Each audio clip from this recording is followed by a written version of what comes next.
Greg Troutwine with Maritime Reporter TV, and we're very pleased to be joined again by Phil Lewis, Director of Right. Research with Intelatus, to discuss the SOV and the CSOV market. So to start us off, I'd like to start with the elephant in the room, which is the new U.S. president and the noise surrounding the death of the U.S. offshore wind market.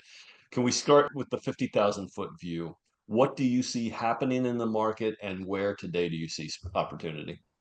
I think at a high level, yes, there is obviously a change in administration, and the political agenda of the new administration is different from the previous one. Their focus is more hydrocarbons than renewables, and that's no surprise. I mean, that was clearly communicated pre the elections. And is, I suppose, in one sense, a bit of a continuing theme from when the Trump administration was last had held the presidency. Um, I think this time it started very aggressively with specific actions, and I think what we can say is it isn't the death of offshore wind, but it certainly slows things down in some places. There will basically be ongoing reviews of decisions already made for things that are already in the pipeline. So that slows things down. Some developers have already signaled that they're going to either slow down or even completely cease their developments, and some investments will not be made. Does that kill the US industry?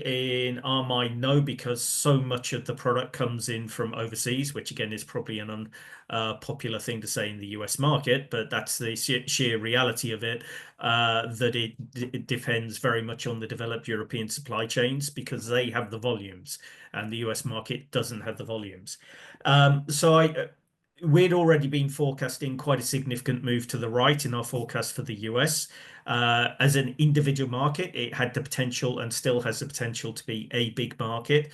But still, the biggest market is by far the European market, and that will be keeping plenty of people very, very busy.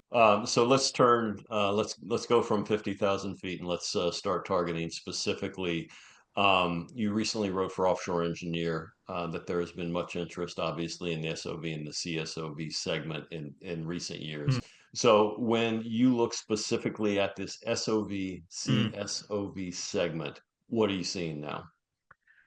Okay, I think fair question. I mean, there certainly has been a lot of interest in this purpose-built walk-to-work vessel for offshore wind markets.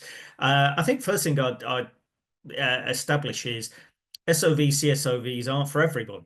Um, the fleet is 60 or so vessels, and it'll grow to 120 odd vessels, 125 vessels by 2028. Whereas the CTV market, which effectively does the same thing, it supports construction, it supports operations and maintenance by moving people offshore, is globally close to 700 vessels. um, Nearshore wind farms, CTV still makes sense. Small wind farms, small numbers of turbines, CTV still make sense. So that, as I say, it's not everywhere that you'll see SOVs, CSOVs, but what you're getting in the more established markets, like the European market, for instance, is now you've got a core industry that's getting bigger. So the wind farms themselves are getting bigger. They're getting further offshore. And once you start getting further offshore with more wind turbines and um, bigger wind farms, that begins to drive the requirement for SOVs, CSOVs. Also, in the European market of late, you've had that concentration of turbine OEMs down really effectively to two. Vestas and Siemens GE is still there, but it's not really necessarily chasing the orders. Um, and that sort of concentrates the demand for that type of asset where somebody can actually take on an asset and move from wind farm to wind farm to wind farm.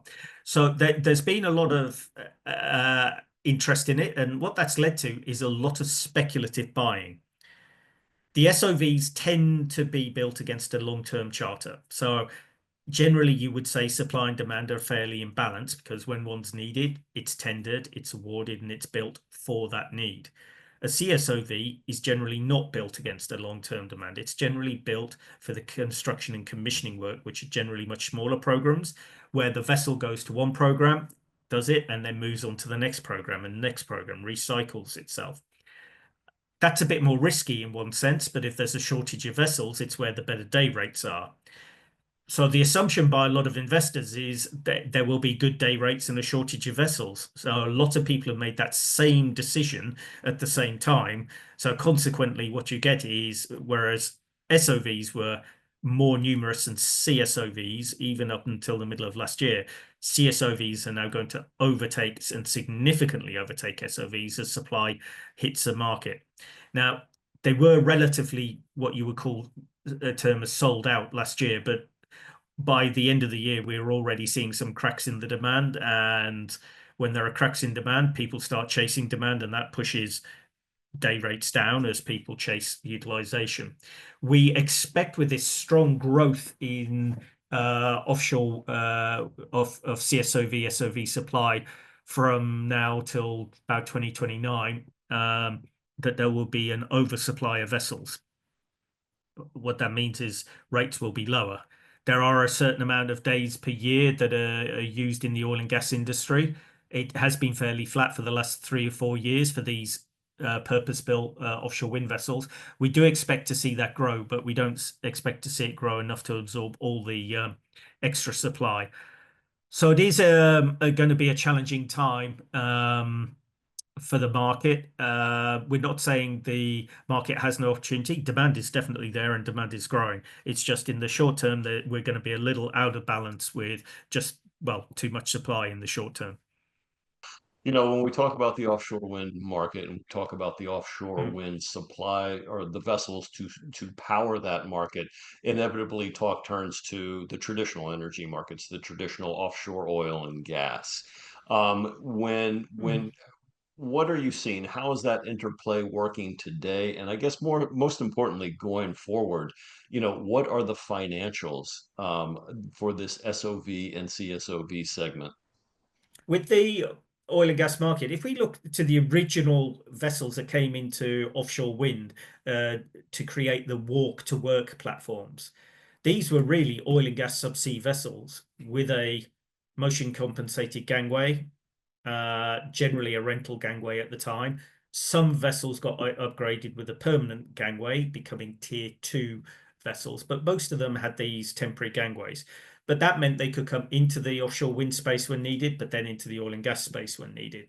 So that short term, effectively, that was the CSOV segment. And until these new builds that I spoke about earlier arrive on the market at strength, it's been those subsea vessels that have provided charterers with the vessels they need. But as oil and gas has been increasing its activity over the last few years, those vessels have returned to oil and gas. They've been displaced by the tier 1 vessels, the CSOVs have been built.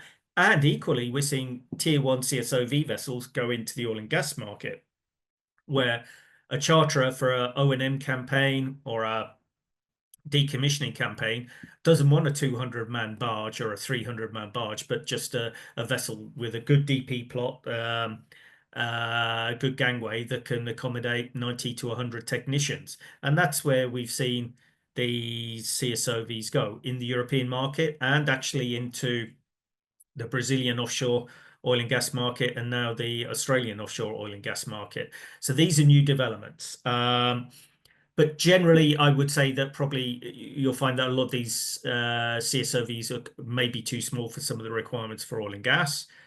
And that subsea segment in the oil and gas segment is actually, well, getting very busy at the moment.